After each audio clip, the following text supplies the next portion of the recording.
We had a call yesterday, it was Sunday, from one of our newer agents, and she has her first listing, which is amazing. But she needed help with her numbers, like how much is the seller going to make? How does she even know these things? And so there is a very easy way to calculate this that all agents should know. It is called a net sheet through MLS. There is no way to make this exciting, so we're just going to jump right on in, and I'm going to share my screen here with you. This is Arizona Regional MLS's MLS system, FlexMLS, and if you're an agent here in Arizona, you should see one of three versions of the screen. So here, if you top left, if you click on menu and then you scroll down on this toolbar, you should see all of the different things you can use MLS for. But one of the middle left-hand side is calculators. Mine has a gold star by it because I have edited my toolbar at the top. I have added this as one of my favorites because, you know, hopefully you do a lot of calculators. So I've clicked on calculators. No, actually I didn't. I clicked on something else. So you get to see it twice. Here we go. Silver scroll bar, halfway down, calculators right there. Okay, amortization schedule. We do not need this. Here we go. Closing cost estimator. Say that fast 3 times. Here is a list of all of my various closing cost estimators that I have done over time. And it is very helpful to save these. If you get multiple contracts, if one contract cancels, you can load the old one. You don't have to reinvent the wheel. The taxes, you know, your mortgage amounts, all of that good stuff will already be loaded into your system. So, but for this video, I'm going to click new. And here we go. All right, name. That is something that only you and I, whoever's using your FlexMLS, will see. And so I'm going to say 101 Main Street.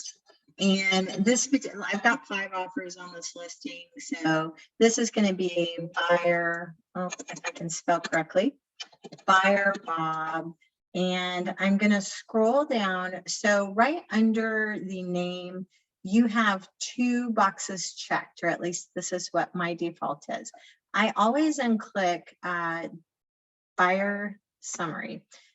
Reason why is, you know, your buyer's lender should honestly be providing this information to your buyer. They know exactly what the interest rate's going to be, what their monthly payment's going to be.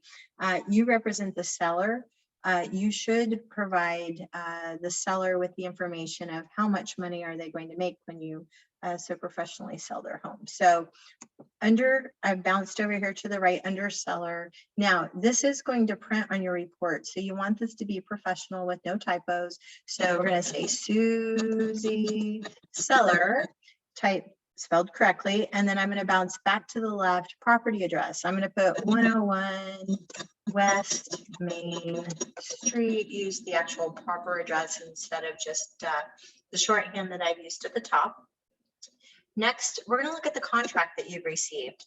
Just for number purposes, we're going to say this contract was 500,000. So put 500,000 by contract price. Everything with a red asterisk, you obviously will have to enter. Contract date. We received this contract today, February the 7th. Let's go ahead and say, oh, we're going to counter tonight, and the buyer is going to be so excited they're going to sign it first thing in the morning, send it back to us e-sign, and we'll be in contract, hopefully. But the third thing that you need to enter is closing date. This is important. There's a couple of things to think about. The first thing is, what does your seller need? It seems simple, but sometimes they don't know. So hopefully when you listed the property, you had already kind of talked to the seller, found out, you know, where are they going? Are you selling them another house? Are they moving out of state? By the time you actually receive a contract, you should have a pretty good idea of what your seller wants with this. But I called my seller. He said he wanted to close in the 3rd or 4th week of the month. So as we look here, the 3rd or 4th week would be the 16th or the 23rd. Honestly, never close the last week of the month unless your buyers and sellers are just truly wanting to do that.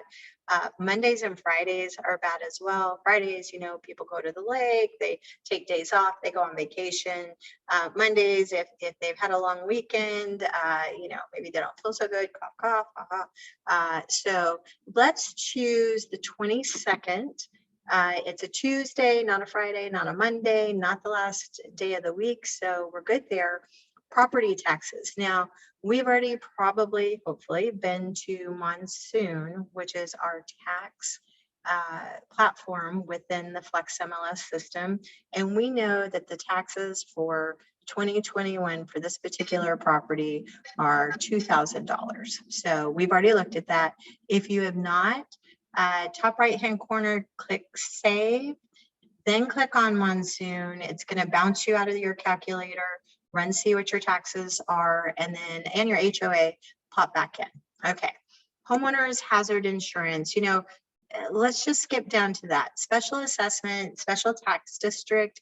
If your seller brings something like this up, or you're looking through the other homes for sale in this neighborhood and you start seeing some of these special terms, call your broker, call John and Michelle or I. We will help walk you through this neighborhood. There are so many different things that putting them in a video like this, it's better to take those situations one at a time. Homeowner hazard insurance, about this price, I would say my hazard insurance is going to be about $1,400. HOA, hopefully I'm looking at my HOA addendum that my seller provided before I listed the house and I put on my MLS listing, and my HOA fee monthly is $80 per month. Notice property tax and hazard insurance are annual, HOA fee is monthly. Okay.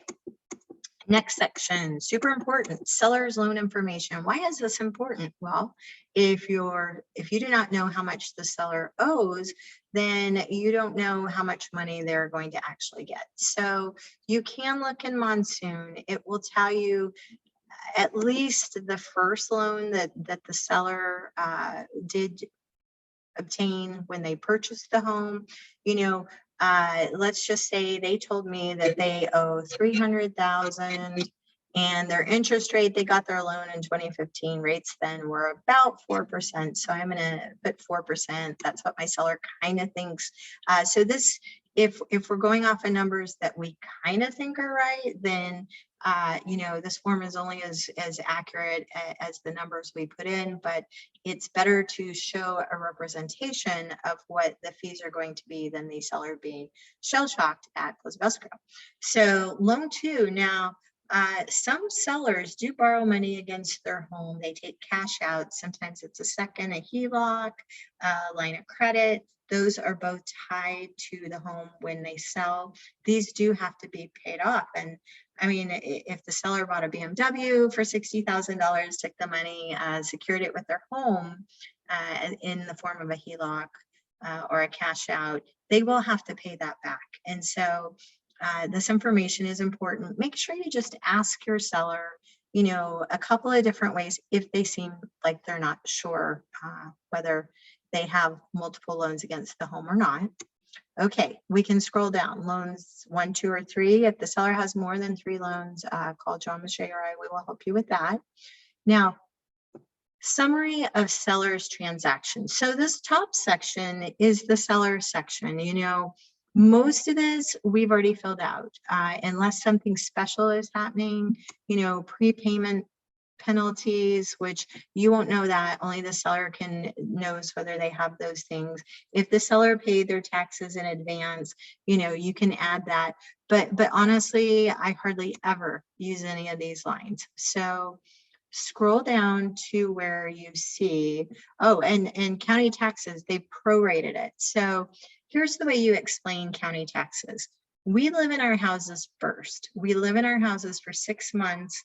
And after we live in our houses, then the county charges us the taxes for the 6 months that we've already lived there. What's that called? That is called arrears. So we pay our county taxes in arrears. When you say that to most consumers, they're not going to know what you're talking about. But what this 1455 represents is, look, At the end of the 6-month tax period, the buyer is going to owe the full amount for the 6 months. And so if the sellers live there for 3 or 4 months, they need to reimburse them. And this is where the system automatically calculates that number for you, as long as you put in the proper close of escrow date, and you have also put in the proper amount of taxes that are due for the current year or just 1 year previous. So we pay taxes in Arizona in arrears. We live there first, and then we pay them at the end of that time period. Okay, twice a year. So that is this line item right here, county taxes. Now, again, we've got estimated cash to seller, and that number is great, but we haven't inputted all of our items yet. Below that line is where we start entering the information for our contract. So professional service fee, that is you. Now, you can break this up in 2 line items if you want to, or you can do it in one. Old school way, we did it in one, but now, when we talk about commissions, sometimes we split them up. It's easier for the consumers, the sellers, to understand. So if you've done it that way, you can add settlement charge. You can do your fee here. So I'd put, you can put any dollar amount you negotiate. We don't price fix. There's no standard amount. So there's 3%. That's what I charge on this particular transaction for my side, or you can put the 5 or 6, whatever you've negotiated, and just have the one line item. If you'd like to add the buyer's fee, you can type it right in. You can say, okay, Mr. Seller, I've negotiated 2.5% or 3% to buyer's agent commission. Oops, if I can type. Commission, and say, well, why would I pay 3%? I would always pay 2.5. Well, if you put houses in at 3%, we have seen that possibly there's more action. I mean, obviously, you'd have to look at the details of each neighborhood, but we don't care. Whatever it is, apples, oranges, whatever it is that you're charging the seller for the buyer's agent commission, you're going to have to do the math. This number isn't going to automatically calculate, but let's just say, so that we can get, I'm using my little calculator here on my iPhone. I'm going to say, all right, I've got a $500,000 house. I'm going to multiply it by 0.025. And that's going to give me $12,500. So instead of this calculating for me, I'm going to enter the $12,500. Okay, so now we've entered both sides of the commission. And again, we don't price fix. This is all negotiable. Anybody can negotiate any number they want. Now, in this current market, the odds are very slim that your seller is going to pay closing costs. But in some situations, it's advantageous to everyone to raise the price a little bit and to roll in some closing costs. If your buyer needs closing costs paid, here is where you would put it. Items payable in connection with loan. And you can see some of the items. Look on page 2 in the financing section. There is a spot where buyer's agents can write in the dollar amount or the percentage of the closing costs that they want the seller to pay. There's also a box that's checked appraisal fee. Now, I would normally have the buyer pay the appraisal fee, because what seller wants to write a check? The deal's not closed. How do we know the buyer's not going to cancel? Now, if the seller has priced the home $100,000 over the market and there's not multiple offers, this might be where you negotiate that the seller pays the appraisal, because they are cuckoo for Cocoa Puffs in the price that they are asking. So that might be the one time in this market that the seller is going to be writing a check. And of course, if the house appraises and we all close, then the buyer can reimburse the seller for their cuckoo for Cocoa Puffs hopefully there's no trademark infringement for me saying that. Okay, so we scroll on down. Hopefully the seller's costs, they don't have any delinquent loan payments. That unfortunately sometimes in this market, we do have sellers that aren't paying their mortgage payment. That is probably a good question to ask if they're not making their payments and attorneys have started sending them letters. Their bills for delinquent loan payment fees might be getting up there. If they only have 5 or 10,000 in equity after they pay all their fees, we might get down to closing and there's no money. And if the seller can't come up with any money, then we're in a short sale situation. Hopefully you're not in that position, but if you don't understand what that is and your seller's not sure they have enough money to sell, please call us before you put this house in escrow. Okay, items required by lender to be paid in advance. We're not going to put anything there. Reserves deposited with lender, we're not going to put anything there. Now the system automatically is going to calculate an estimated dollar amount for the seller's title policy called the ALTA. The ALTA actually is a policy that protects the lender. If the seller is willing to accept financing, they're going to be charged this fee unless you as the seller's agent negotiate this in a counter offer. Most of the time the sellers do pay it, I would say 90% of the time. And then the escrow fee, that the buyer pays half and the seller pays half typically, and that's the fee that pays the title company to do their job. I mean, these, they work as hard as we do. We all need to get paid for our services. Now, government recording, transfer fees, there's just a bunch of junk fees. And so normally what I do, and $150 may not be enough, but I'm going to change that to $150. It may be a recording fee and a this fee and a that fee, who knows, but it's probably not just going to be $50.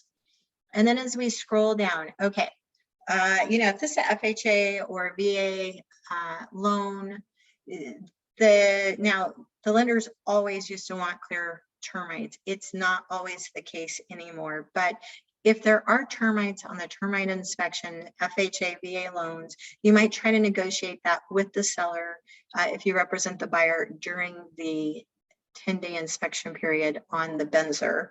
If you don't know what a Benzer is, well, again, call your broker. Septic inspection, septic corrective work. State of Arizona demands that there are certain things that have to happen. You cannot negotiate state law out of our purchase contract. So if there's a septic, if there's a wastewater system on your property, you need to know more about that. There is a HOA transfer fee. Look at page 3 of your HOA addendum. Did the buyer ask you to pay the transfer fee?